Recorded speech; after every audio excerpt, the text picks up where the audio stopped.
बघा या लेक्चरला आपण स्टार्ट करणार आहे आपली सेकंड टाईपची air standard cycle, that is auto cycle. Auto cycle start करण्यापूर्वी काही इम्पॉर्टंट पॉईंट जे तुम्हाला माहिती असले पाहिजे. तसं मी कॅरनॉट सायकलच्या पहिले तुम्हाला काही फॉर्म्युलेज लिहून दिले होते जे आपण कॅरनॉट सायकल शिकताना यूज केले. तसेच ऑटो सायकल शिकताना आपण काही फॉर्म्युलेज जे आहे ते यूज करणार आहे किंवा त्याच्यानंतरच्या मी बऱ्याच सायकलवर डिझेल सायकलवर लागून अप्लाय होती.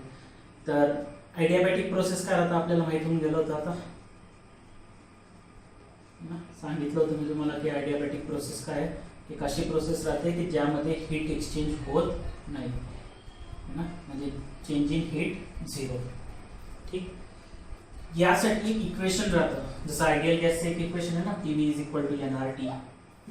तसं आयडियाबॅटिक प्रोसेसचं एक इक्वेशन राहतं जे की तुम्ही प्रूफ पण करू शकता, but it takes a long time आणि खूप मोठं इक्वेशन येतं आणि ते तसंही तुम्हाला सिलेबसला काही कामाचं नाही आहे. तर PV raise to gamma is equal to constant. आणि मागच्या लेक्चरच्या एक्सपिरियन्स जे मला कळले त्याच्यावरून असंच समजतंय की इक्वेशन असे की तुम्हाला बऱ्यापैकी बाउन्सर जात आहे. इक्वेशन बाउन्सर जात असले तर काही हरकत नाही. हे पण आहे ना, ती स्टार्टिंगची जी इफिशियन्सी येते तिथपर्यंतचा पार्ट व्यवस्थित समजून घ्या, कारण तो न्यूमरिकलमध्ये ना तुम्हाला काही असं पर्टिक्युलर सगळं काही दिलेलं नाही राहत. असं नाही राहत की फॉर्म्युले बेस आहे. तुम्हाला काही फॉर्म्युले स्वतः अप्लाय बी करावे लागतात आणि त्यासाठी तुम्हाला त्या प्रोसेस ओळखता आल्या पाहिजे. तर आयडियाबॅटिक प्रोसेससाठी इक्वेशन काय राहतं, PV is equal to PV raise to gamma is equal to constant. आणि हे जे इक्वेशन आहे this is PV equal to NRT, हे आयडियल गॅसचं इक्वेशन आहे. ठीक आहे, किंवा तुमच्या सिलेबसच्या अनुसार किंवा या तुमच्या HP मध्ये PV इक्वल टू MRT लिहिलं जातं. N काय होतं जे मी पहिले लिहिलं होतं ऍक्च्युली हेच खरं होतं NRT. N राहतं नंबर ऑफ मोल्स आणि काही वेळेस त्याला फॉर मास ऑफ गॅस मध्ये पण लिहिलं जातं. तर M जो आहे तो मास ऑफ गॅसचा लागतो. ठीक आहे, तर यामध्ये बघा आता PV MRT लिहिलेलं आहे मी या ठिकाणी. याच्यावरून PV रेस टू गॅमा हे जे आयडियाबॅटिक प्रोसेसचं एक इक्वेशन आहे, या इक्वेशनला आपल्याला थोडंसं काय म्हणतो त्याला आपल्याला चेंज करायचं आहे ना. त्याची थोडंसं हातपाय तोडून उजवा हात डावीकडे डावा हात उजवीकडे असं काहीतरी करायचं आहे आपल्याला. का बरं, त्याचं काम पडेल आपल्याला पुढे म्हणून. तर P ला बघा, P ला काय लिहू शकता तुम्ही, MRT अपॉन V लिहू शकता. P can be written as MRT upon V लिहू शकता ना, बरोबर आहे का. P च्या जागी मी काय लिहिलं, P इथं होतं तर P equal to MRT upon हा V इकडे येऊन डिवाइडला. P च्या जागी MRT अपॉन V लिहून घेतलं. V ॲज इट इज लिहिला, V raise to power gamma equal to constant. बघा एक प्रॉपर्टी जी तुम्हाला माहिती पाहिजे, कॉन्स्टंट सोबत तुम्ही, कॉन्स्टंट म्हणजे काय राहतो, एखादा नंबर राहतो त्याच्यासोबत काहीही मल्टिप्लाय केलं तर कॉन्स्टंटच येतो, काही डिवाइड केलं तरी बी कॉन्स्टंटच येतो. सो कॉन्स्टंट काही बदलत नाही. तर M आणि R, M काय होतं मास ऑफ गॅस, R काय होतं युनिव्हर्सल गॅस कॉन्स्टंट. ह्या दोन्ही व्हॅल्यूज ज्या राहतात त्या फिक्स राहतात. तर M आणि R इकडे मल्टिप्लिकेशन मध्ये इकडे पाठवून देतोय मी, तर ते काय होऊन जाईल, डिवाइड होऊन जाईल.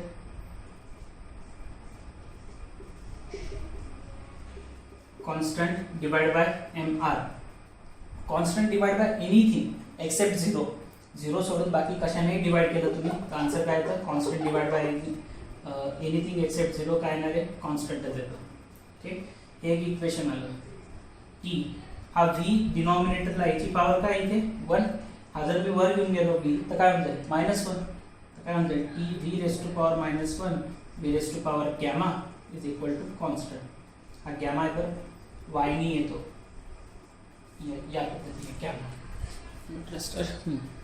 तर हे भेटलं तुम्हाला. आता लास्ट आहे बघा, दोन्ही V आणि V बाजूबाजूला दोघांमध्ये काय मल्टिप्लिकेशन. 6वी मध्ये तुम्ही एक प्रॉपर्टी शिकली होती 6वी मध्ये ज्याला म्हटलं जातं law of indices. A raise to power B into A raise to power C is equal to A raise to power B plus C. जर बेस सारखा असला आणि जर दोघांमध्ये मल्टिप्लिकेशन असलं तर पॉवर्सची काय होते, ॲडिशन होते. तीच प्रॉपर्टी मी वापरतोय. T into V raise to power -1 plus gamma is equal to काय म्हणते कॉन्स्टंट. पॉवर्सची काय केली मी ॲडिशन, याला तसं लिहू शकतो PV raise to power gamma plus मध्ये ते समोर लिहून घेऊ, gamma -1 is equal to constant. Important property आहे. T into V raise to power gamma -1 is equal to constant. दिसतंय का, हां थोडं वर करून घेऊ आपण याला. ओके, याच्यावरूनच आपण एक नवीन फॉर्म्युला जो बनवू शकतो. जर समजा तुम्ही ही प्रॉपर्टी अप्लाय केली कोणत्या तरी दोन पर्टिक्युलर पॉईंटवर, जसे आपण प्रोसेस काढले होते ना मागच्या वेळेस 1 to 2, लाईक 1 and 2 वर जर अशी काही प्रॉपर्टी अप्लाय केली तर काय लिहू शकता तुम्ही, T1 V1 raise to power gamma minus 1 is equal to T2 V2 raise to power gamma minus 1. बरोबर आहे. गॅमा चेंज नाही होत, गॅमा हा गॅसवर डिपेंड करतो. ठीक आहे, गॅसच्या नेचरवर डिपेंड करतो तो त्याच्या ताण नाही घ्यायचा, टेम्परेचर व्हॉल्यूम चेंज होऊ शकतात. तर यालाच बघा मी काय लिहून घेतो आता, T1 upon T2 is equal to T2 खाली घेऊन आलो तर V1 इकडे चाललं जाईल, तर इथं काय म्हणतो V2 upon V1 raise to power gamma minus 1 V1 इथं काय म्हणतो raise to power gamma minus 1. ठीक आहे, तुम्ही हा पण फॉर्म्युला लिहू शकता. ठीक, कळलं इथपर्यंत. चला आता याच सोबत अजून कन्वर्जन करू शकता तुम्ही, इन टर्म्स ऑफ प्रेशर पण करू शकतो आपण.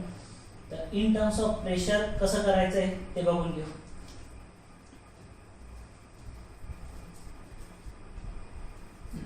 हे पहिले लिहून घ्या बरं सगळं, किंवा तुम्ही याला अजून एक काम करू शकता, T1 अपॉन T2 प्रपोर्शनॅलिटी बघा बरं, इन्व्हर्स येते 1 च्या समोर 2 आहे, V2 upon D1 common bracket करून raise to power gamma minus 1, कारण पॉवर दोघांची सेम आहे. That's it, adiabatic process. ठीक आहे, चला आता याच एडियाबॅटिक प्रोसेसमध्ये हे तुम्हाला काय भेटलं, टेम्परेचर आणि व्हॉल्यूम मधलं रिलेशन. एडियाबॅटिक प्रोसेससाठी तुम्हाला प्रेशर व्हॉल्यूम मधलं रिलेशन माहिती आहे, आता टेम्परेचर व्हॉल्यूम मधलं रिलेशन माहिती आहे. आता मी फाइंड आउट करेल टेम्परेचर आणि प्रेशर मधलं रिलेशन. हे पहिले लिहून घ्यायचं व्यवस्थित, हे फार महत्वाचं रिलेशन आहे तुमच्यासाठी. 1, 2 आणि अजून एक आता मी डिराइव्ह करतोय ते 3. तुम्ही हे अप्लाय करायचं, समजा एक क्वेश्चन मध्ये मी शिकून घ्या त्याचं काही नाही.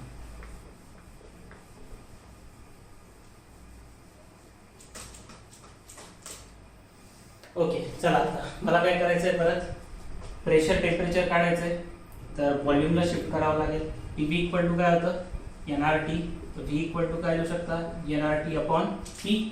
टाकून घ्या मग इथे P into NRT upon P raise to power gamma is equal to constant. Vच्या जागी मी हे लिहून घेतलं. ठीक आहे, याच्यामधले परत N आणि R पॉवरला काय गॅमा इकडे पाठवले, constant, constant divide by anything constant, राहिलं काय T upon P raise to power gamma is equal to constant. So here P raise to power 1 जो होता तो ॲज इट इज ठेवला. इथं काय म्हणते T raise to power gamma divide by P raise to power gamma is equal to constant. ठीक आहे, P काहीच नाही पॉवर म्हणून 1, T ची पॉवर गॅमा, P ची पॉवर गॅमा सेपरेट करून घेतलं मी. हा P raise to power gamma जो खाली डिवाइडला आहे हा प्लस मध्ये, वरती येताना याची पॉवर काय म्हणते minus. P raise to power 1 already आहे, हा डिवाइडला होता, इकडे वरती पाठवला तुम्ही मल्टिप्लायला येऊन जातो, तो पॉवर काय होऊन जाते फक्त minus. P raise to power minus gamma, T raise to power gamma is equal to constant. आता हुशारपणा करून एकदम आपली डोक्याचा एकदम सुंदर असा वापर करून असं नाही करायचं की पॉवर तर सारखी दिसते, minus gamma plus gamma cancel नाही. बेस वेगवेगळा आहे, बेस सारखा राहिला तर ऍडिशन होते. बेस कोणाचा सारखा आहे, P सारखा इथे, तर P रेस टू पॉवर काय म्हणते 1 plus gamma, 1 plus minus gamma, plus minus minus, तर 1 minus gamma T raise to power gamma is equal to constant. Third relation, हे फार महत्वाचे आहे. हे असंच नाही करून दाखवते बरं मी, हे तुम्हाला 3 रिलेशन न्यूमरिकल मध्ये, डेरिव्हेशन मध्ये सगळीकडे अप्लाय करायचे राहतील. याला जर तुम्ही 2 प्रोसेससाठी अप्लाय केलं तर काय होऊन जाईल, P1 raise to power 1 minus gamma T1 raise to power gamma is equal to T2 raise to power 1 minus gamma T2 raise to power gamma. T1 upon T2 करून घेऊ, T1 अपॉन T2 किंवा T2 upon T1 जे पण तुम्हाला योग्य वाटेल. T1 upon T2 raise to power gamma is equal to इथं काय आलं P2 upon P1 raise to power 1 minus gamma. ठीक आहे, हे रिलेशन आहे, याला अजून सोपं करून देतो मी तुमच्यासाठी. तुम्हाला पाहिजे तर तुम्ही डायरेक्टली हे लक्षात ठेवलं तरी चालेल, हे इकडचं डिराईव्ह झालेले हे जरी लक्षात ठेवले तरी चालेल, तुमची इच्छा. मी T1/T2 इज इक्वल टू काय होतं P2/P1 raise to power 1 minus gamma. आता बघा इथला जो गॅमा आहे हा पॉवरला आहे, इकडे पाठवताना काय होऊन जाईल तो रूट लाईन. कसं तुम्ही बघा असं हे केलेलं आहे तुम्ही. जर समजा मी सांगितलं x² इज इक्वल टू 25 आहे, तर x इज इक्वल टू काय लिहिता तुम्ही 25 raise to power 1/2 square root. इथं जी पॉवरला राहिली तर या साईडला पाठवताना ती रूटला येऊन जाते है ना. तर इथं बी पॉवरला गॅमा होता, इकडे पाठवला तर तो काय होऊन जाईल डिवाइडला येऊन जाईल पॉवरमध्ये गॅमा. तर 1 मायनस गॅमा अपॉन गॅमा. आणि लास्ट स्टेप तुम्ही कोणताही रिलेशन हे पाठ ठेवा, हे करा किंवा तुम्हाला जे आवडेल ते रिलेशन पाठ करा तुम्ही या 2-3 मधून. इथं बघा मी काय करतोय आता 1 मायनस गॅमा आहे ना, याला स्विच मारायचं आहे मला, याला मायनस याला प्लस करायचं आहे. तर इथं काय होऊन जाईल पॉवर चेंज. इथं सॉरी P2/P1 चं P1/P2 raise to power gamma -1 divide by gamma. हे रिलेशन तुमच्या टेक्स्टबुक मध्ये डायरेक्ट दिलेलं आहे, मी तुम्हाला डिराईव्ह करून दाखवलं, फक्त एवढाच फरक आहे. ते पण मला ते माहिती होतं म्हणून मी करून दाखवलं. कळलं हे? ठीक. तर आता हे टोटल रिलेशन तयार झाले तुमचे 3 एडियाबॅटिकचे. कोणकोणते हे बाकी सगळं आता तुम्हाला फक्त समजण्यासाठी सांगितलं होतं मी, याचा काही इतका वापर नाही आहे. 3 रिलेशन जे तुम्हाला महत्त्वाचे लक्षात ठेवायचे राहतील आणि यूज पण करायचे राहतील ते म्हणजे PV raise to power gamma equal to constant. आणि हे तिन्ही रिलेशन लक्षात ठेवा कोणत्या प्रोसेससाठी आहे, एडियाबॅटिक प्रोसेससाठी आहे. ठीक. P raise to power 1 minus gamma, T raise to power gamma is equal to constant आणि एक PV raise to power gamma -1 is equal to constant. These are the 3 very important relations for the adiabatic process. आणि हे तुम्हाला numerical मध्ये बऱ्याच ठिकाणी वापरावे लागतील, ग्राफ वगैरेचे ज्यावेळेस क्वेश्चन येतील त्यावेळेस. कळलंय? ठीक आहे. मग आता आपण आपली सेकंड सायकल स्टार्ट करूया, ऑटो सायकल. बघा ऑटो सायकल स्टार्ट करूया. ऑटो सायकल काय आहे? ऑटो सायकल बेसिकली एक कॉन्स्टंट व्हॉल्यूम सायकल आहे. कॉन्स्टंट व्हॉल्यूम म्हणजे through out the cycle volume change होणार नाही. ठीक आहे. Through out the cycle volume change होत नाहीये, तर मग ही कॉन्स्टंट व्हॉल्यूम प्रोसेस आहे किंवा कॉन्स्टंट व्हॉल्यूम सायकल आहे. बेसिकली ऑटो सायकल आता बघा काम कशी करणार आहे, internal combustion engine IC engine जे राहतात त्याच्यामध्ये पण ही अप्लाय केली गेली होती एका काळात. मग ऑटो सायकल काय बघा, इथं प्रोसेस दिसत असतील तुम्हाला पॉईंट लिहिले बघा 1, 2, 3 आणि 4 या पद्धतीने. यांचं मिनिंग समजून घ्या. ऑटो सायकल आणि थोडंसं आहे ना हे लक्षात ठेवा की आयडियाबॅटिक प्रोसेससाठी कर्व कसा येतो. जर आज म्हणजे कॉन्स्टंट व्हॉल्यूम राहिलं तर काय येतं, कॉन्स्टंट प्रेशर राहिलं तर ग्राफ कसा येतोय ते लक्षात ठेवा. कारण ग्राफवरचे जर क्वेश्चन आले ना त्याच्यामध्ये आपल्याला तो ग्राफ रिकॉग्नाइज करता आला पाहिजे तर मजा येते. तर ऑटो सायकलमध्ये बघा, Otto cycle remember Otto cycle consist of 2 reversible adiabatic process and 2 constant volume process. चला ठीक आहे. मग 2 रिव्हर्सिबल आयडियाबॅटिक आहे. रिव्हर्सिबल आयडियाबॅटिक प्लस आयसेंट्रोपिक पण लिहिलेलं राहील. परत एकदा लक्षात ठेवा हे रिव्हर्सिबल, स्पेलिंग तर एकदम छान लिहितोय मी आजकाल. रिव्हर्सिबल आयडियाबॅटिक लाच काय म्हटलेलं राहतं, आयसेंट्रोपिक पण म्हटलेलं राहतं. आयसेंट्रोपिक प्रोसेस मध्ये एंट्रोपी कॉन्स्टंट राहते. एंट्रोपी काय राहतं हे तुम्ही थर्मोडायनामिक्स मध्ये शिकले असाल. तर ऑटो सायकल मध्ये काय असणार आहे, ऑटो सायकल मध्ये 2 रिव्हर्सिबल आयडियाबॅटिक प्रोसेस राहतील आणि 2 कॉन्स्टंट व्हॉल्यूम प्रोसेस राहतील. तर 1 to 2 बघा, 1 to 2 व्हॉल्यूम कॉन्स्टंट दिसतोय का. व्हॉल्यूम बघा इथं खालच्या हा जो कर्व आहे हॉरिझॉन्टल त्याच्यावर व्हॉल्यूम इंडिकेट करतोय ना आपण. व्हॉल्यूम कॉन्स्टंट राहिला म्हणजे काय, लाईन स्ट्रेट लाईन आली पाहिजे, याच्यावर व्हर्टिकल लाईन आली पाहिजे. शाळेत शिकले होते बघा. एक्स ऍक्सिसचं रिलेशन काय राहतं, y is equal to X ऍक्सिसचं रिलेशन काय राहतं, y इज इक्वल टू 0 आणि y ऍक्सिसचा रिलेशन काय राहतं, x इक्वल टू 0 है ना. y ऍक्सिस वर येणार आहे तो व्हॉल्यूम बेसिकली. मॅथ्स मध्ये चालू राहतोय आपण हळूहळू. तर सांगितलं काय, 2 रिव्हर्सिबल प्रोसेस राहतील आयडियाबॅटिक आणि 2 कॉन्स्टंट व्हॉल्यूम प्रोसेस राहतील. तर 1 to 2 रिव्हर्सिबल आयडियाबॅटिक आहे.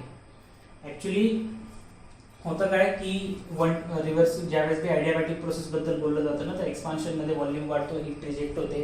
एक बेसिकली हीट रिजेक्ट नाही होत, सॉरी हीट त्याच ठिकाणी राहते पण व्हॉल्यूम डिक्रीज होतं. तर ही रिव्हर्सिबल प्रोसेस काय, कारण हे रिव्हर्स चालतात, उलट होतं याच्यामध्ये. तर 1 to 2 एक adiabatic प्रोसेस आहे बघा. 2 to 3 मध्ये लाईन स्ट्रेट लाईन होऊन गेली इथे, बरोबर आहे. 2 to 3 मध्ये लाईन काय होऊन गेली, स्ट्रेट लाईन. स्ट्रेट लाईन झाली याचा अर्थ काय की व्हॉल्यूम काय होऊन गेला, कॉन्स्टंट. इथं एकच व्हॉल्यूम आहे ना, फिक्स. हेच व्हॉल्यूम 2 पासून 3 पर्यंत आहे. आता 1 to 2 मध्ये व्हॉल्यूम वाढत होतं का, नाही, व्हॉल्यूम काय होऊन राहिलं होतं, कमी.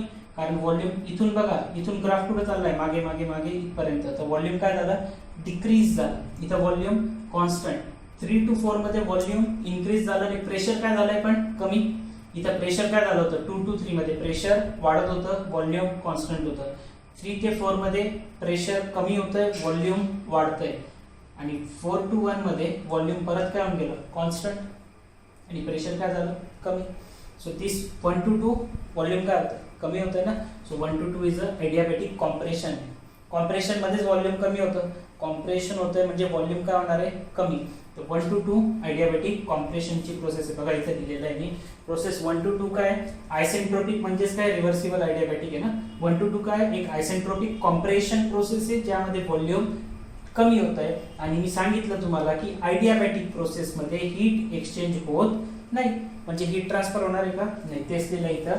आयसेंट्रोपिक compression process है and there is no heat transfer during this process. Why? Because it is an adiabatic process. adiabatic process मध्ये heat transfer होणार नाहीये, तेच दिलंय. 1 to 2 एक आयसेंट्रोपिक म्हणा किंवा रिव्हर्सिबल adiabatic compression process आहे ज्यामध्ये heat transfer होत नाहीये.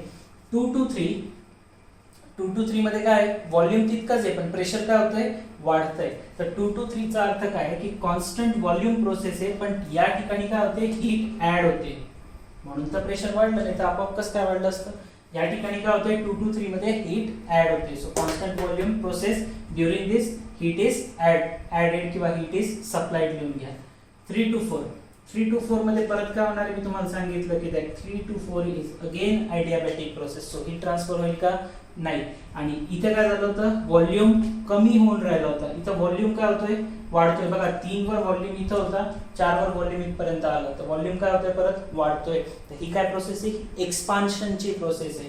So this is again isentropic expansion process and here there is again no heat get transferred.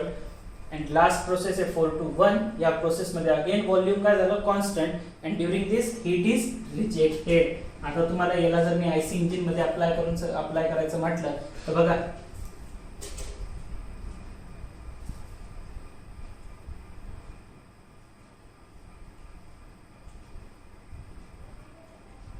तुमचा स्पार्क प्लग किंवा फ्यूल इंजेक्टर जो भी असेल,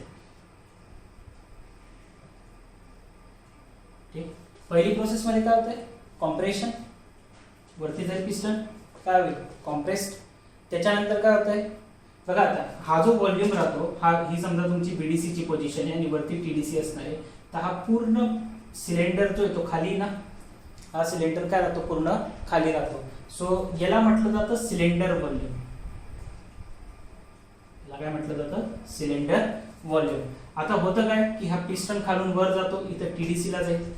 तरीही इथं जो व्हॉल्यूम उरतो हा सिलेंडरचा, याला म्हटलं जातं, this volume is called as a clearance volume. हे नाव लक्षात ठेवा.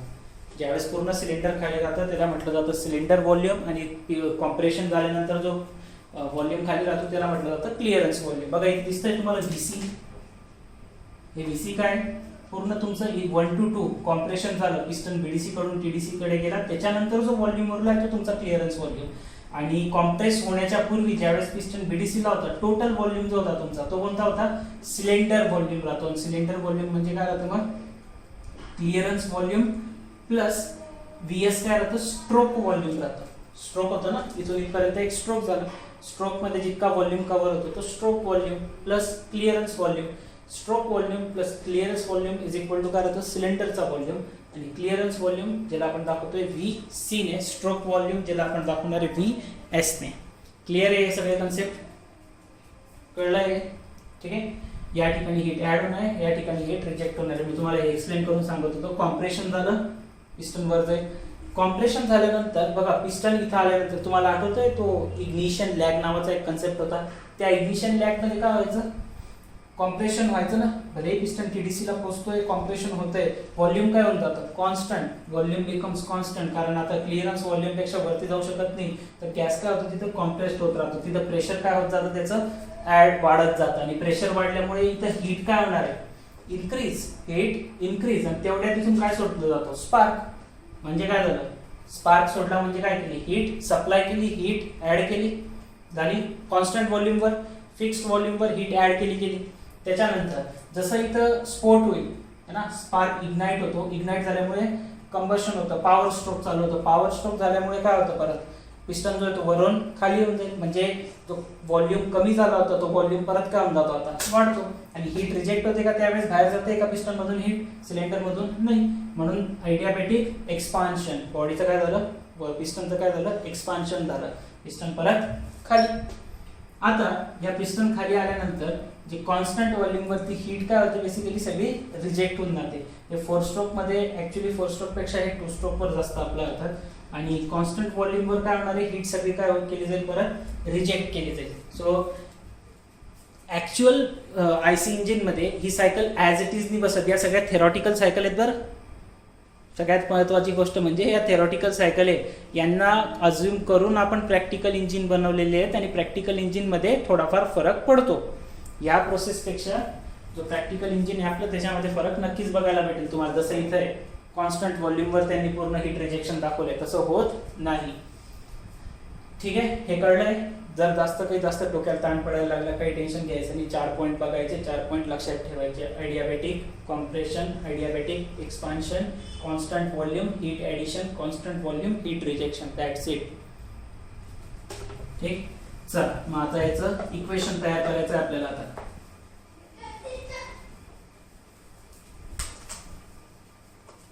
पॉज करून देऊ आपण, टाइम चालला जातो. बघा आता ऑटो सायकल मी टेम्परेचर वर्सेस एंट्रोपीचा आपण ग्राफ ड्रॉ करून दिला. ही एंट्रोपी राहते ज्याला आपण एस ने डिनोट करतो. एंट्रोपी बेसिकली कॉन्स्टंट राहते ज्यावेळेस हीट सप्लाय होत नाही, त्याला तुम्ही असं म्हणू शकता की एक सोप्या भाषेत एंट्रोपी आहे ज्यावेळेस हीट सप्लाय झाली नाही किंवा चेंज इन हीट 0 आहे. 1 to 2 मध्ये हीट सप्लाय होत नाही, आयडियाबॅटिक प्रोसेस होती, Q ची व्हॅल्यू 0, डेल्टा Q ची व्हॅल्यू 0. 1 to 2 स्ट्रेट लाईन आहे. 2 to 3 मध्ये काय होतं हीट ऍडिशन होऊन राहिली होती, म्हणजे टेम्परेचर काय होईल वाढेल, कर्व वरती गेला, स्ट्रेट नाही बरं कर्व वर गेलेला आहे, कर्व आहे. 3 to 4 मध्ये परत डेल्टा Q ची व्हॅल्यू 0, 3 to 4 परत स्ट्रेट लाईन. 4 ते 1 मध्ये हीट रिजेक्ट झाली, ग्राफ रिटर्न. इथं प्लस Q मायनस Q, इथं व्हॉल्यूम काय होतं कॉन्स्टंट, इथं पण व्हॉल्यूम काय होतं कॉन्स्टंट. हे कर्व सुद्धा विचारले जातात तुम्हाला 2-2 मार्क्ससाठी. Otto cycle, diesel cycle, Carnot cycle, Brayton cycle, dual cycle, 5 पैकी कोणत्याही याचे कर्व वगैरे विचारले जातील. चला मी आता इफिशियन्सीचा फॉर्म्युला तयार करून देतो. याचा इफिशियन्सीचा फॉर्म्युला माहिती ना, वर्क डन इक्वल टू काय होतं आउटपुट अपॉन इनपुट. आउटपुट मध्ये काय भेटतं आपल्याला वर्क, नेट वर्क चारही प्रोसेस मध्ये, आणि इनपुट मध्ये आपण काय देतो heat input. Q net upon W in काढायचं आपल्याला परत यावेळेस. बघा पहिले आपण W काढून घेऊ, Q काढून घेऊ, मग त्यानंतर इफिशियन्सीचा फॉर्म्युला डिराइव्ह करू. हे मी रफ करून देतोय, हे कर्व काढून ठेवायचे तुम्ही.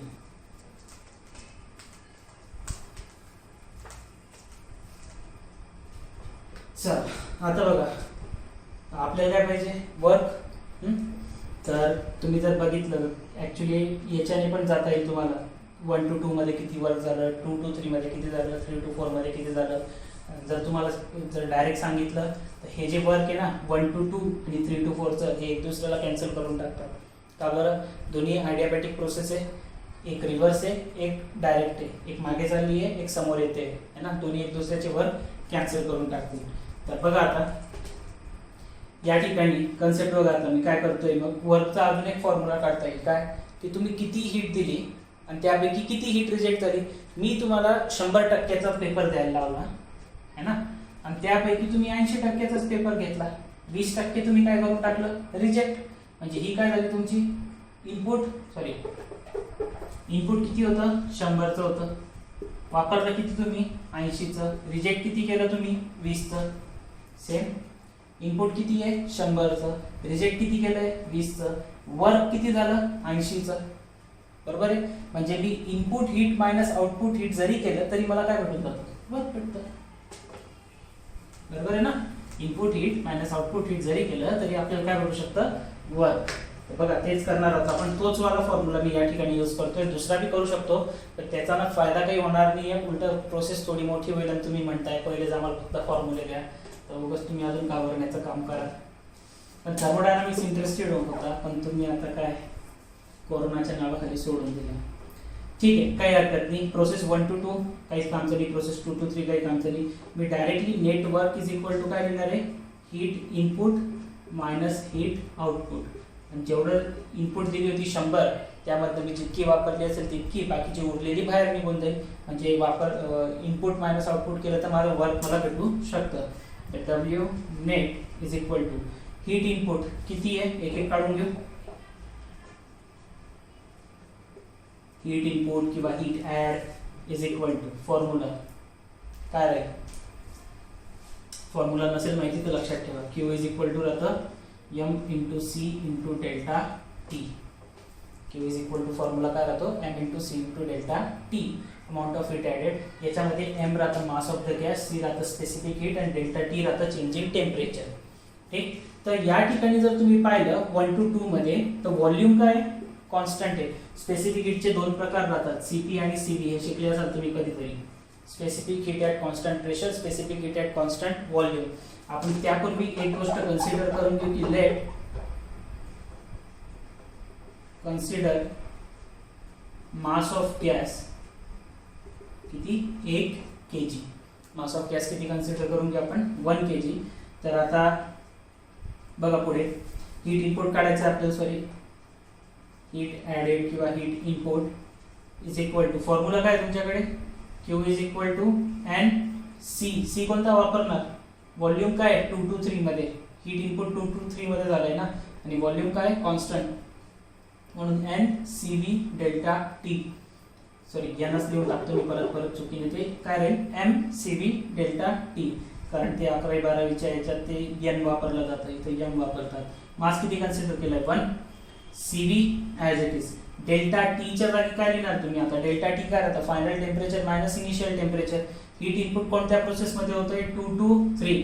2 to 3 इनिशियल कोणता पॉइंट आहे 2, फायनल कोणता आहे 3. तर इथं काय लिहिणार T3 minus T2. Equation first. Heat input, हा हीट इनपुट किती झालं, CV into T3 minus T2. Similarly heat rejected is equal to काय होईल, Q is equal to N sorry परत M CV डेल्टा T. CV ची नाही तरी, कारण 4 ते 1 मध्ये हीट रिजेक्ट होते, ती पण कॉन्स्टंट व्हॉल्यूमवर होते.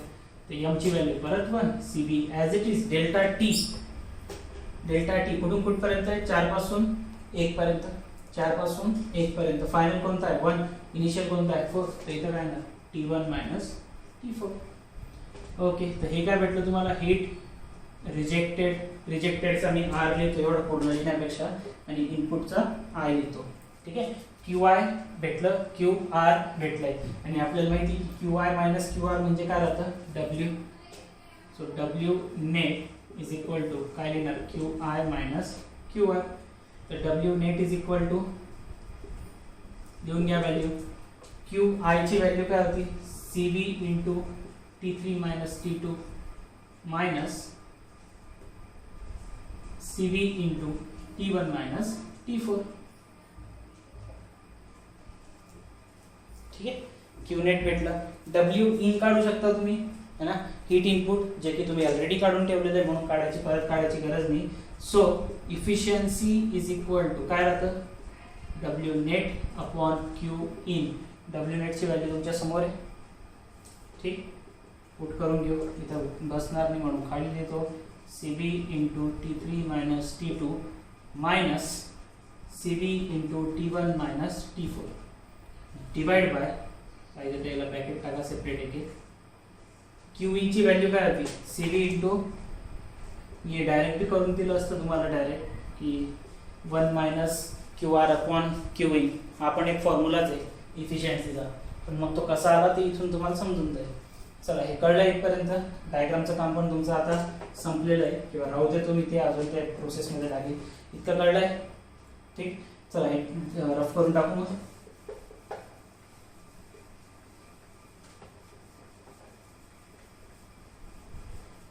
नेक्स्ट आहे आता बघा इफिशियन्सी इज इक्वल टू वरती जर बघितलं तर CV into T3 minus T2 divide by CV into T3 minus T2 हे दोघं डिवाइड करू शकतो. सेपरेट डिव्हिजन करा या हे divide by this this divide by this मध्ये मायनसचं साइन तर हे दोन्ही काय होऊन जातील कॅन्सल तर आन्सर काय येईल त्याचं 1. कळलं का मी काय म्हटलो CV into T3 minus T2 divide by CV into T3 minus T2 minus पुढची टर्म काय होती CV into T1 minus T4 divide by CV into T3 minus T2 हे आणि हे काय होईल पूर्ण कॅन्सल. ठीक efficiency is equal to CV इथं पण काय होईल कॅन्सल हे पूर्ण कटलं म्हणजे 1 मायनस इथं काय राहील T1 minus T4 divide by T3 minus T2 इफिशियन्सीचा फॉर्म्युला. ठीक आहे मग नेक्स्ट आहे आता तुमचा येईल तो रोल जे मी तुम्हाला आता फॉर्म्युला शिकवले ना त्याचा रोल आहे. आता हा तुमचा इफिशियन्सीचा फॉर्म्युला झाला तुम्ही इतका जरी पाठ करून ठेवला तरी दॅट्स इट इनफ आहे. ठीक आहे इफिशियन्सीचा फॉर्म्युला काय आला आपला 1 minus T1 minus T4 divide by T3 minus T2. तुम्ही याला असंही लिहू शकतात की हा जो मायनस आहे हा मायनस ब्रॅकेटच्या मध्ये मल्टिप्लाय करू शकतात तुम्ही. मायनस ब्रॅकेटच्या मध्ये मल्टिप्लाय केला तर काय होईल ते 1 मायनस T4 प्लस येईल ना मायनस मध्ये मल्टिप्लाय केलं मग efficiency is equal to 1 minus T4 minus T1 divided by T3 minus T2. हा पण एक फॉर्म्युला लिहू शकता तुम्ही आणि तुम्हाला मला वाटतं हाच दिलेला आहे फॉर्म्युला. ठीक आहे ओके हे एक असं बी घेतलं जातं बघा. तुम्हाला एक अजून एक गोष्ट सांगायची राहिली हे असं का झालं तुम्हाला बऱ्याच जणांना कन्फ्युजन होऊन जाईल की हा जर मायनसमध्ये मल्टिप्लाय केलं तर ठीक आहे मायनस T1 प्लस T4 म्हणजे मायनसचं साइन प्लस होऊन जायला पाहिजे होतं पण नाही घेतलं. त्याच्या मागचं कारण बी काय माहिती आहे का की इथं हीट काय होते रिजेक्ट होते आणि रिजेक्टेड हीट आहे ना काय मायनसमध्ये घेतली जाते. रिजेक्टेड हीट जी आहे ती कशी घेतली जाते मायनसमध्ये. मग याचं स्वतःमध्ये पण एक मायनस राहतं हे W नेट जे होतं ना तुमचं Q input minus Q output तर त्याच्यामध्ये सुद्धा एक काय घेतला जातो मायनस. तर हा मायनस जर टाकला तुम्ही तर इथं मायनस T1 प्लस T4 होऊन जातं. बघा दिसतंय का त्याला सोडा थोडंसं minus plus T4 minus T1 ते इथून येतं जे की तुम्हाला मेन्शन करून दिलेलं नाही आहे. तुम्हाला डायरेक्टली हे आन्सर दिलेलं आहे तर हे का झालं ते लक्षात ठेवा. करून जर तुम्ही पाहिजे तर चेंज नाही तर मग इथंच minus T1 plus T4 minus T1 plus T4 minus T1 plus T4 that's it plus T4 minus T1 T3 minus T2. Confusion व्हायचं काम नाही होत. चलो हे झालं. आता याच्यानंतर हीट ॲडिशन प्लसमध्ये घेतली जाते हीट रिजेक्टेड मायनसमध्ये घेतली जाते एवढंच सांगितलं मी बाकी काही नवीन नाही सांगितलं. चला लवकर आवरावं लागेल आपल्याला. आता आपल्याला फाइंड आउट करायचं आहे आपल्याला ही व्हॅल्यू इफिशियन्सीचा फॉर्म्युला भेटला. आता इफिशियन्सीची व्हॅल्यू आपल्याला फाइंड आउट करायची in terms of compression ratio. इथपर्यंत तर तुम्हाला सगळे सायकल शिकायचे. तुमचं आपलं कॅरनॉट झाली ऑटोची पण इथपर्यंत महत्त्वाचं राहील. ऑटो डिझेल आणि ऑटो डिझेल दोन सायकल खास करून तुमच्या न्यूमेरिकल दोनच सायकलवर आहेत तर या दोन सायकलचं पूर्ण डेरिवेशन तुम्हाला व्यवस्थित आले पाहिजे. ॲटलिस्ट इथपर्यंत तरी आले पाहिजे. त्याच्यानंतरचे भलेही आपण फक्त फॉर्म्युले तरी घेतले तरी चालतील. ओके चला स्टार्ट करूया. वी नो दॅट आपल्याला काय माहिती बघा आता 1 to 2 प्रोसेस होती. 1 to 2 प्रोसेसमध्ये व्हॉल्यूम काय होतं कॉन्स्टंट है ना आणि 1 to 2 आयडियाबॅटिक प्रोसेस आहे. तर आपण आयडियाबॅटिक प्रोसेसमध्ये प्रेशर व्हॉल्यूम टेम्परेचर तिघांना रिलेट करू शकतो. कसं आपल्याला माहिती आहे काय लिहिलं होतं आपण समजा पहिली जी प्रोसेस आहे तुमची P1/P2 प्रेशर P1/P2 काय लिहिलं होतं फॉर्म्युला लक्षात आहे तुमच्या. We know that T⁻1 minus gamma काय लिहिलं होतं आपण 1 minus gamma into T⁻γ is equal to constant. याचा मी फॉर्म्युला काय तयार करून दिला होता तुम्हाला that is P2/P1 is equal to T1/T2 is equal to काय लिहिलं होतं आपण γ-1 डिवाइड बाय गॅमा. हाच लिहिला आहे ना. एकदा तुम्ही आता नोटबुकमध्ये तुमच्या लिहिलेला राहील तर तुम्ही चेक करून घ्यायचं. ठीक आहे T2/T1 इज इक्वल टू अच्छा सॉरी ते व्हॉल्यूममध्ये इन्व्हर्स येतं इथं डायरेक्ट येऊन जातं. T1/T2 इज इक्वल टू काय येतं P1/P2 γ-1 डिवाइड बाय गॅमा. आणि अजून या T1 T2चं रिलेशन आपल्याला हे पण माहिती होतं TV⁻γ-1 is equal to constant. तर हे पण काय येतं V2 upon V1 raise to power gamma minus 1. हे रिलेशन आपण शिकलोय आता सुरुवातीला पहिले है ना. टेम्परेचरचं रिलेशन प्रेशर सोबत, टेम्परेचरचं रिलेशन व्हॉल्यूम सोबत. हे कोणासाठी अप्लाय केलं मी प्रोसेस 1 to 2 साठी, कारण प्रोसेस 1 to 2 adiabatic प्रोसेस होती. सिमिलरली फॉर प्रोसेस कोणती अजून adiabatic 3 to 4. 3-4 मध्ये काय होईल P3 upon P4 raise to power gamma minus 1 divide by gamma is equal to काय होईल T3 upon T4 is equal to volume काय, व्हॉल्यूम इन्व्हर्स मध्ये येतो तर V4 upon V3 raise to power gamma minus 1 लिहू शकता तुम्ही असं. आणि तुम्हाला इथून ह्या डायग्राम वरून ही ग्राफ का राहू दिला होता त्याचं कारण हे की व्हॉल्यूम ॲट 1 आणि व्हॉल्यूम ॲट 4 काय राहतं सेम इक्वल ना, कॉन्स्टंट व्हॉल्यूम प्रोसेस. 4 वरचं व्हॉल्यूम आणि 1 वरचं व्हॉल्यूम सारखीच व्हॅल्यू आहे, 2 आणि 3 चं व्हॉल्यूम सारखंच आहे. So and V2 is equal to काय V3. बघा आता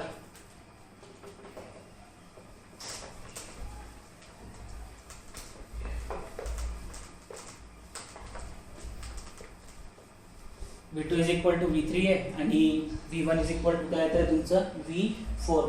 तर आता आपण टेम्परेचर आणि व्हॉल्यूम मध्ये रिलेशन बसू शकतो, व्हॉल्यूम मध्येच पाहिजे आपल्याला. बघा काय करू शकतो आता आपण इथं that T1 upon T2 is equal to काय, बघा मी V4 च्या जागी मी V1 लिहू शकतो आणि V2 च्या जागी मी V3 लिहू शकतो ना, सॉरी V3 च्या जागी मी काय लिहू शकतो V2. पुट करून देतो बघा मी T1 upon T2 is equal to काय होतं V2 upon V1 raise to power gamma minus 1 is equal to, याला जर मी चेंज करून टाकलं and here T3 upon T4 is equal to काय V4 upon V3 raise to power gamma minus 1. आणि त्याच V4 ला मी काय लिहू शकतो V1, त्याच V2 ला मी काय लिहू शकतो V3 ला काय लिहू शकतो मी V2 रेस टू पॉवर काय म्हणतो गॅमा मायनस 1. बघा टेम्परेचर आणि व्हॉल्यूम यांच्यामध्ये रिलेशन भेटतंय का, टेम्परेचर आणि व्हॉल्यूम यांच्यामध्ये आपल्याला रिलेशन भेटतंय. V3 काय भेटलं बघा T3 upon T1 T4 is equal to V4 upon V3 raise to power gamma minus 1 आणि V1 upon V2 raise to power gamma minus 1. ठीक आहे, तर याचा अर्थ आपण असा म्हणू शकतो. आता बघा V1 V2 आणि त्याची व्हॅल्यूज कम्पेअर करा, याची व्हॅल्यू आपण कम्पेअर करू. कोणती ही व्हॅल्यू कम्पेअर करायची आता. बघा T3 अपॉन T4 झालं, काय भेटतंय V4 upon V3 raise to power gamma minus 1. आणि इथं काय भेटलं की ही व्हॅल्यू जी आहे T3 अपॉन T4 ती कोणाला इक्वल राहू शकते V1 upon V2 raise to power gamma minus 1 ला. ठीक आहे, मग आमच्याकडे हे पण एक रिलेशन होतं. हे याच्यावरून काय दिसतंय बघा की V2 अपॉन V1 जर राहिलं तर तुम्ही त्याला काय लिहू शकता T1 अपॉन T2. आपल्याकडे उलट आहे, V1 वरती आहे V2 खाली आहे, तर इकडचा भी भाग आपण उलटा करू शकतो. तर T3 upon T4 is equal to, बघा मी लिहू शकतो का आता आहे T3 upon T4 is equal to काय म्हणतो V4 upon V3 raise to power gamma minus 1 is equal to V1 upon V2 raise to power gamma minus 1 which is equal to T2 upon T1. V1 upon V2 होतं, उलट होतं ना हे, तर इथं पण काय करून घेतलं रिव्हर्स. तर इथून एक महत्त्वाचं रिलेशन तुम्हाला भेटतं that is T3 upon T4 is equal to T2 upon T1. Diagram आठवा जरा आता ही कर, आताच मिटवला मी तो लगेच लागतोय आता परत 1 2 3 आणि 4. हा जो व्हॉल्यूम होता कोणता 1 वरचा, हे काय होतं बिफोर कॉम्प्रेशन होतं. हा पूर्ण सिलेंडरचा व्हॉल्यूम होता ना, इथून इथपर्यंत आणायचो तो व्हॉल्यूम काय अंदाजाचं कमी, आणि इथं जो व्हॉल्यूम राहायचा तो कोणता राहायचा क्लिअरन्स व्हॉल्यूम है ना. इथं जो होता तो कंप्लीट सिलेंडरचा व्हॉल्यूम होता आणि 2 वर जो भेटायचा तो सिलेंडरचा व्हॉल्यूम आहे. आणि V1 आणि V4 सारखं आहे, V2 आणि V3 सारखं आहे आपल्याला माहिती आहे. तर इथं बघा V4 काय तुमचा टोटल व्हॉल्यूम, V3 काय कॉम्प्रेशन नंतरचा व्हॉल्यूम, तसंच V1 काय टोटल व्हॉल्यूम, V2 काय कॉम्प्रेशन नंतरचा व्हॉल्यूम. तर याला म्हटलं जातं compression ratio. V4 upon V3 म्हणा किंवा V1 अपॉन V2 म्हणा, दोघांची व्हॅल्यू म्हणजे काय compression ratio which is equal to काय येतं ज्याला आपण कॉम्प्रेशन रेशोला डिनोट करणार आहे आपण RC ने, ज्याची पॉवर काय गॅमा मायनस 1. तर इथून तुम्हाला एक रिलेशन भेटून जातं. कॉम्प्रेशन रेशोचा फॉर्म्युला मी शेवटी लिहून देतो तुम्हाला परत एकदा. तर इथून काय लिहू शकता तुम्ही की T3 इज इक्वल टू काय, T3 is equal to RC compression ratio RC raise to power gamma minus 1 multiply by T4 लिहू शकता. आणि similarly T2 is equal to काय लिहू शकता तुम्ही, RC raise to power gamma minus 1 T1 इकडे गेला मल्टीप्लाय. या दोन्ही व्हॅल्यू T1 आणि T2च्या या इक्वेशन मध्ये पुट करा. मला मान्य आहे जरा जास्त इक्वेशन खेळले जात आहे, पण एकदा जर तुम्हाला हे जमायला लागले ना मग मजा यायला लागून जाते. माझं एवढंच अपेक्षा आहे की तुम्हाला फक्त हे कळलं पाहिजे की कोणाला काय म्हटलं जातं. जसं आता क्लिअरन्स व्हॉल्यूमचा एक नवीन कन्सेप्ट आला या ठिकाणी. मग हा क्लिअरन्स व्हॉल्यूम बरोबर हे का लिहिलं गेलंय, हा फॉर्म्युला होता, मग तो आता क्लिअरन्स व्हॉल्यूमच्या टर्म्समध्ये कसा आणला, हे का बरं इक्वेट करू शकतो आपण, हे सगळं माहित पाहिजे तुम्हाला. तरच न्यूमरिकल लगेच सॉल्व्ह होतात. मग न्यूमरिकल एकदा डेरिव्हेशन जर चांगले पक्के बसले तुमचे, न्यूमरिकल लगेच सॉल्व्ह होऊन जातात, काहीच प्रॉब्लेम येत नाही. याला ब्रॅकेट टाकून देऊ आपण पाहिजे तर. ठीक आहे. तर T3 च्या जागी तुम्ही काय टाकू शकता आता, RC into gamma raise to power हे T4 minus T1 as it is to divide by T3 च्या जागी RC raise to power gamma minus 1 into T4. आणि तुमच्यापैकी जर कोणाची इच्छा असेल मला नाही करायचं त्यांनी बिंदास फॉर्म्युले पाठ करा, काही प्रॉब्लेम नाही. पण मग तुम्हाला थोडा त्याचा त्रास, जास्त फॉर्म्युले पाठ करायचा त्रास सहन करावा लागेल. RC raise to gamma minus 1 multiply by T1. हे कोणाच्या जागी लिहिलं मी, T2च्या जागी. बस झाला. आता लास्ट स्टेप आहे. Efficiency is equal to 1 minus T4 minus T1 divide by RC दोघांमध्ये कॉमन आहे, RC raise to power gamma minus 1 common काढून घेतलं, ब्रॅकेटमध्ये राहिलं T4 minus T1, T4 minus T1 आणि T4 मायनस T1 कॅन्सल होऊन गेलं. तर 1 minus 1 upon RC raise to power gamma minus 1. This is the formula for the efficiency of a Otto cycle in terms of compression ratio. हे दोन फॉर्म्युले भेटले बघा इफिशियन्सीचे. ठीक. 1 minus T4 minus T1 divide by T3 minus T2 हा एक भेटला. आणि 1 minus 1 upon RC raise to power gamma minus 1 हा एक फॉर्म्युला भेटला. हा फॉर्म्युला आहे in terms of compression ratio, हा फॉर्म्युला आहे तुमचा इन टर्म्स ऑफ टेम्परेचर. आता कॉम्प्रेशन रेशो काय राहतं ते पण मी तुम्हाला इथे लिहून देतो आणि मग हे लेक्चर आपण संपवून टाकू. माझी अपेक्षा आहे की तुम्ही ऍटलीस्ट हे दोनदा बघा डेरिव्हेशनचं पार्ट. मजा येईल तुम्हाला, थोडंसं मजा घ्याल तर मजा येईल, नाही तर मग काही मजा नाही येणार. कॉम्प्रेशन रेशो फॉर्म्युला राहतो सिलेंडर व्हॉल्यूम. सिलेंडरची स्पेलिंग काय होते, CYCLINDER है ना. Cylinder volume divide by clearance volume. Cylinder volume काय राहतं, क्लिअरन्स व्हॉल्यूम काय राहतं, मी तुम्हाला आता सांगितलं सुरुवातीला. सिलेंडर व्हॉल्यूम म्हणजे टोटल व्हॉल्यूम, कोणकोणते, stroke volume plus clearance volume है ना, VS plus VC divide by clearance volume VC. ठीक आहे. आणि सोप्या भाषेत जर सांगायचं म्हटलं तर सिलेंडर व्हॉल्यूम म्हणजे काय राहतं, व्हॉल्यूम बिफोर कॉम्प्रेशन म्हणजे जे 1 आणि 4 वर होतं पूर्ण व्हॉल्यूम टोटल. पिस्टन कुठं पाहिजे, बॉटम डेड सेंटरला VDC ला पाहिजे. आणि क्लिअरन्स व्हॉल्यूम म्हणजे व्हॉल्यूम आफ्टर कॉम्प्रेशन जे होतं तुमचं 2 आणि 3 नंबरला.